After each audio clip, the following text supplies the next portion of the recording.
yang sekarang kita lepas di Indonesia itu tidak semuanya berasal dari Tiongkok ya. Jadi padi itu karakternya, sifatnya itu bisa dibedakan menjadi dua ya. Jadi masing-masing pemilik itu harusnya sudah menyediakan tidak hanya benih tetapi berikut aksesorisnya ya.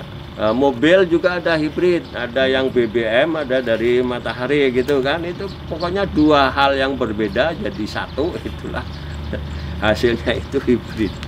Varietas hibrida kan meskipun sama-sama hibrid itu macam-macam juga potensinya. Ada yang 12, ada yang 10, ada yang 11. Bukan daerah endemis ya.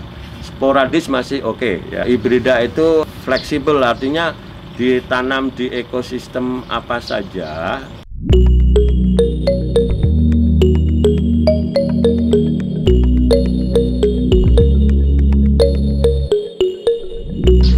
Sejarahnya padi hibrida bisa masuk ke Indonesia itu gimana, Bro? Oke, jadi kalau kita bicara padi hibrida ini ya, terlepas dari semuanya itu kan kiblatnya itu kan Tiongkok ya, China. Karena mereka lebih duluan meneliti, lebih duluan mengembangkan secara komersial. Jadi tahun 80 itu ada, boleh saya sebut ya, ke salah satu pejabat eselon 2, kalau nggak salah Kapus Litbang Tan pada waktu Dr. Siwi itu ke Cina, kemudian waktu kembali ke Indonesia membawa dua kombinasi padi hibrida. Tahun berapa itu, Bro? Tahun 83, 82, 83 gitu saya. Itu berarti pertama kali hibrida masuk? Iya, iya. Di situ dicoba di Sukamandi, dibandingkan dengan beberapa inbred yang waktu itu yang paling populer adalah IR36. Dan dari pertanaman itu ya keunggulannya memang belum terlalu signifikan ya, meskipun ada selisih tetapi secara ini tidak nyata gitu ya. Jadi tetapi sudah mulai ada bahwa kemungkinan ini bisa dijadikan salah satu alternatif untuk meningkatkan produktivitas padi ya. Sehingga dari situ berlanjut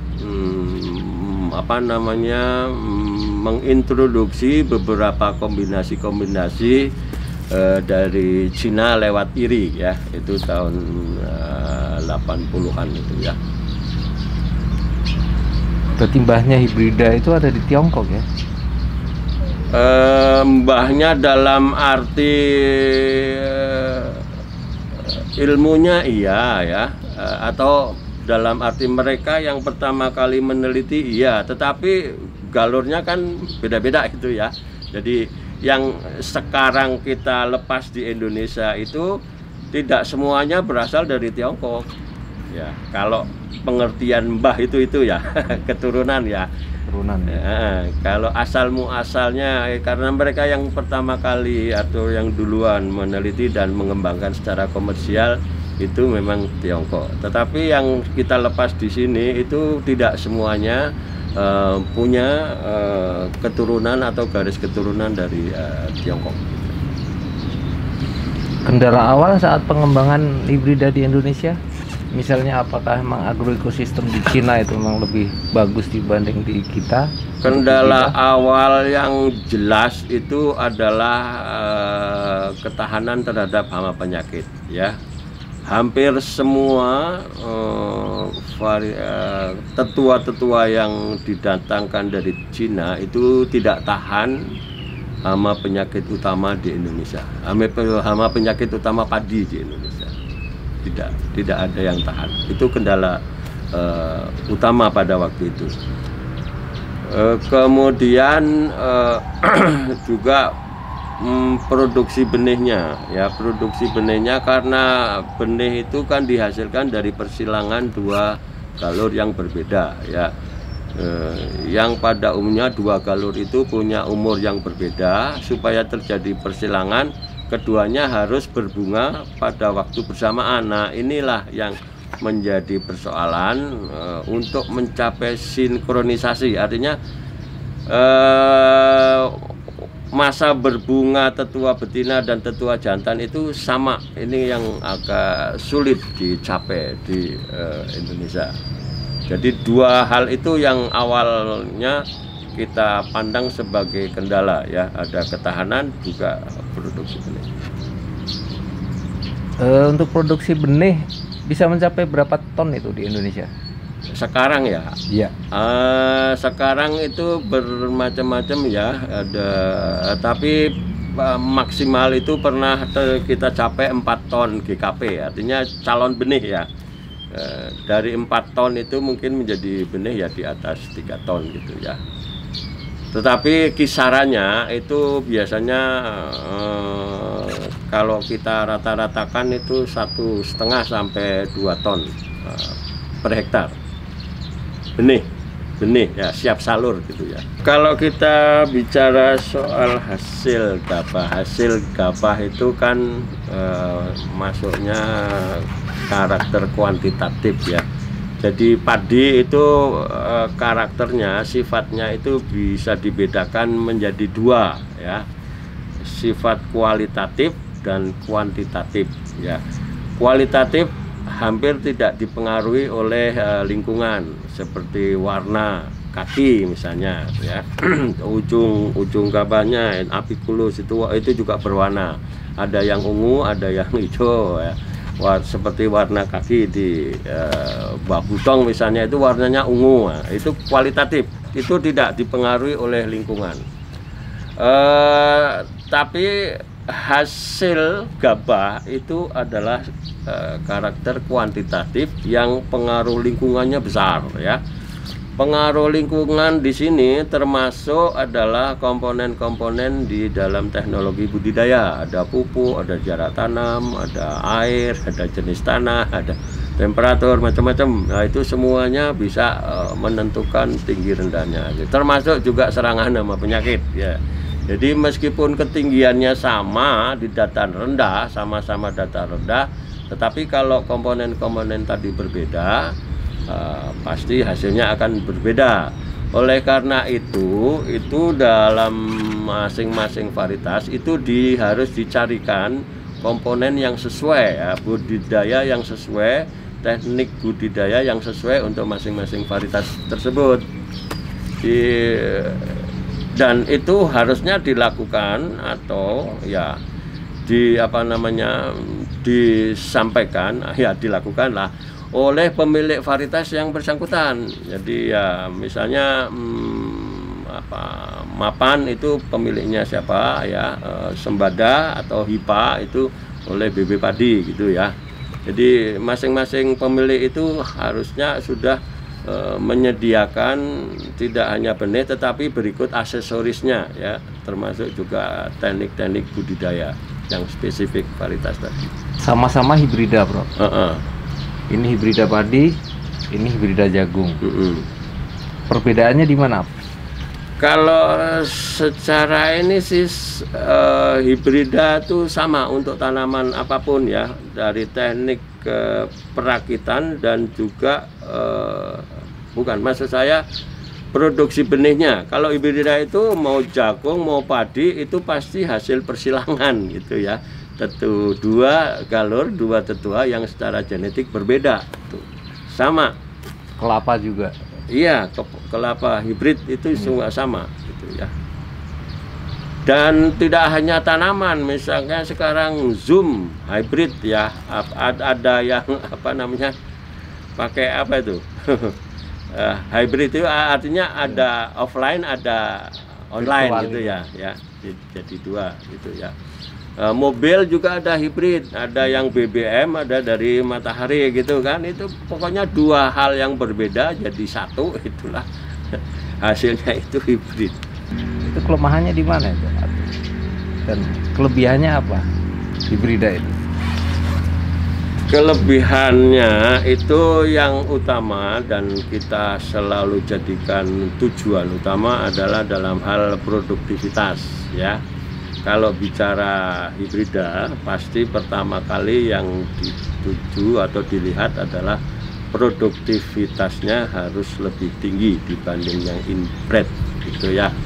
Itu apa namanya, keunggulan.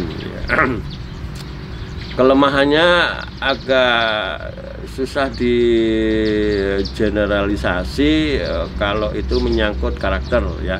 Tetapi secara umum yang paling sering mengemuka adalah benih harus dibeli setiap musim ya, karena yang digunakan adalah benih F1 sehingga pertanaman dari F1 tadi tidak bisa digunakan sebagai benih lagi. Sementara kalau yang inbred bisa, meskipun sebetulnya kalau kita jujur ya, setiap musim mau pakai inbred mau pakai hibrida itu harus beli, karena benih inbred pun itu kan harus menggunakan benih sertifikasi. Kalau hasil dari panen dari pertanaman sebelumnya kan itu pertanaman konsumsi, itu tidak disertifikasi, hasilnya bukan benih bersertifikat gitu ya. Tapi kalau secara ini, itulah mungkin yang membedakan. Seperti saya katakan tadi, padi hibrida itu kan padi-padi juga gitu ya. Jadi kalau toh boleh kita bedakan dalam kaitannya dengan analisis usaha tani sederhana, itu hanya terletak pada kos yang dikeluarkan untuk benih ya. Sementara yang lain itu relatif sama, untuk pupuk, untuk upah tanam, untuk pestisida dan yang lainnya itu relatif sama. Jadi taruhlah benih hibrida kita ambil yang paling mahal 100 kilo 100.000 per kilo, maaf, 100.000 per kilo, kebutuhan benihnya 10 kilo ya. Jadi untuk usaha tani 1 hektar, untuk budidaya padi 1 hektar itu perlu biaya 1 juta hanya untuk benih saja ya, 1 juta ya. Sementara kalau kita menggunakan inbred, nah Inpari 32 lah, Inpari 30 lah, 42 ataupun yang lain Ciherang, kita menggunakan benih itu biasanya rata-rata di petani itu 20 kilo, harganya 10.000 kalau itu, kalau nggak salah ya, 10.000 benih sebar itu. Jadi 20 kilo kali 10.000, 200 ya, 200. Sementara hibrida tadi 1 juta ya untuk benih. Jadi ada perbedaan 800.000 ya. Nah, dengan apa namanya, pertimbangan bahwa keduanya itu di tempat yang sesuai ya, maka targetnya atau yang kita harapkan itu ada perbedaan hasil gabah antara 1 sampai 1,5 ton ya per hektar. Jadi kalau inbrednya 7, hibridanya minimal harus 7,5 gitu ya. Itu. Nah, taruhlah perbedaan 1 ton aja, 1 ton berarti 1.000 kilo, 1 kilonya 4.000 ya, berarti ada 4 juta ya. 4 juta dikurangi pengeluaran untuk benih tadi 800 ya. Perbedaan biaya yang dikeluarkan untuk benih itu kan 800. Jadi 4 juta dikurangi 800 masih ada 3.200.000. Jadi beda keuntungan antara inbred dan hibrida itu 3.200.000. Jadi kalau inbridanya itu untung 20 juta ya, hibridanya untung 23.200.000 gitu. Jadi itu analisis kasar, dan apa namanya, bisa lebih tinggi lagi kalau memang hibridanya itu potensinya tinggi gitu ya. Varietas hibrida kan meskipun sama-sama hibrid itu macam-macam juga potensinya. Ada yang 12, ada yang 10, ada yang 11 begitu. Tapi secara apa kasar masih ada margin, ada perbedaan keuntungan sekitar 3.200.000. Potensi wilayah pengembangan hibrida yang paling bagus itu wilayah mana sih? Apakah di Pulau Jawa atau memang bagus juga di luar Jawa? Lokasi yang cocok itu mungkin tidak sepenuhnya ditentukan oleh batas-batas administratif atau pulau gitu ya, tapi lebih ke arah karakteristik lingkungan ya. Mungkin yang paling mudah adalah daya dukung lingkungan itu bisa dilihat dari produktivitas rata-rata di daerah itu ya. Nah, biasanya kita memilih lokasi-lokasi yang rata-ratanya itu 5 ton ke atas ya. Itu sebagai wilayah yang bisa dipakai untuk budidaya padi hibrida atau pengembangan padi hibrida. Dengan dengan rincian, atau kalau mau lebih detail lagi itu lebih menghendaki tanah yang sandy atau berpasir gitu ya, sehingga perakarannya bisa lebih dalam lagi. Kemudian bukan daerah endemis ya, sporadis masih oke ya. Kalau daerah itu parah sekali warna coklat gitu ya, sebaiknya jangan digunakan. Ini udah pernah kita petakan dan ada sekitar 1,5–1,6 juta hektar seluruh Indonesia ya. Waktu itu yang kita gunakan sebagai bahan memetakan itu adalah 2 varietas Maro dan Rokan yang notabene tidak tahan sama penyakit utama di padi di Indonesia. Jadi kalau kita petakan lagi menggunakan varietas-varietas yang ada sekarang, mungkin petanya bisa berubah dan lebih luas lagi. Di agroekosistem rawa pernah dicoba juga atau lahan kering? Ya pernah, cuman saya tidak punya data ya. Itu hanya laporan-laporan lisan. Pernah dicoba di Kalimantan Tengah gitu ya, juga di Sumsel, ada di Banyuasin, ada di Kalsel, itu ada di Dadahop itu ya, ada pernah dicoba beberapa hibrida dan menghasilkan gabah lebih tinggi dibanding yang inbred gitu.